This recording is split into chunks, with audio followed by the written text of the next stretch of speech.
Stocks are full of flavor and essential for great food. I'm going to teach you three: a beef, a chicken, and a vegetable stock that will elevate all of your cuisine. It's just this simple. A base of flavor: carrots, celery, onion, mirepoix, with some leek and mushrooms and some unpeeled garlic.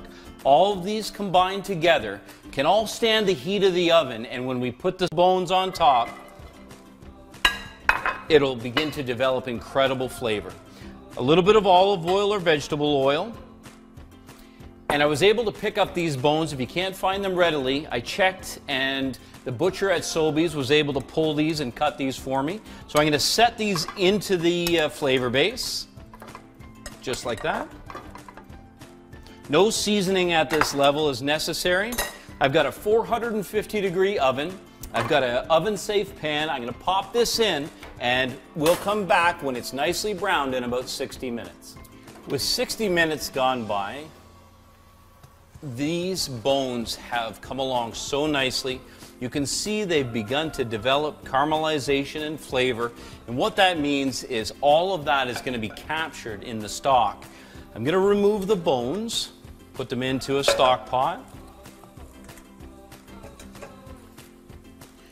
The smell is just incredible.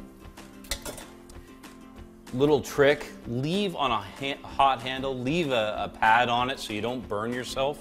I've got a tablespoon here of tomato paste. I'm going to mix that into the hot liquid because I want that to begin to cook.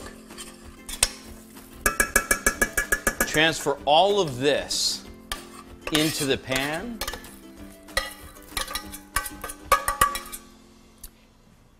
And then a quick cover with water. And I'll turn this again, medium-high heat.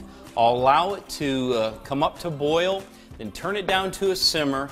Watch for a time when the impurities begin to come to the top, and I'll slowly skim those off to purify this gorgeous beef stock. The color has developed nicely on this beef stock. You see, I can skim both additional or extra fat as well as any of the impurities off the top. It's great if you can to make stocks in big batches ahead of time because they can be frozen and used at your convenience. The chicken stock or white stock is even simpler. It's just a matter of the flavor base. So again, carrots, celery, leek, and onions. I've got unpeeled garlic and a bay leaf. Full dump into the pan. 5 or 6 peppercorns, whole peppercorns. Remember, we'll be straining these out. A couple whole cloves. You want to use chicken carcass or something with bone. Remember, the flavor is going to come from the bone. I've got the Bouquet Garni that we made earlier. That's going to be a great flavor base. And then I've got 3 liters of water. So I'm going to pour to cover with 3 liters. That's 1.5. And another 1.5. I'm going to turn this on high heat to bring it up to temperature. No seasoning, no salt, because as it concentrates, we don't want to increase the salt level. I'm going to turn it on medium to high heat, and then I'm going to wait for it to begin to develop and skim some of the impurities that come to the surface as it cooks. Now that the chicken stock has been simmering away for about 20 or 30 minutes, I'm going to remove all of the impurities off the top by just ladling off this tiny little skim layer and getting rid of it. It's amazing how much flavor you get out of a simple vegetable stock. And you don't have to use the very best vegetables to get great results. What I have here is a selection of some of my favorites. I've got leek, green pepper, I've got some mushrooms that were a little past their prime. I wouldn't necessarily use them for anything other than stock. I've got the Bouquet Garni going in, celery, tomato, turnips, carrots. I've got cloves punched into this half onion, and fresh parsley, and also parsnips. Everything into the pot. First of all, eating with your eyes, it looks amazing just looking into the pot. I'm going to bring that up with 3 liters of cold water, some peppercorns again. I'll bring this up to temperature, watch for it, and as the impurities come to the top, I'll skim those off and begin to finish this stock.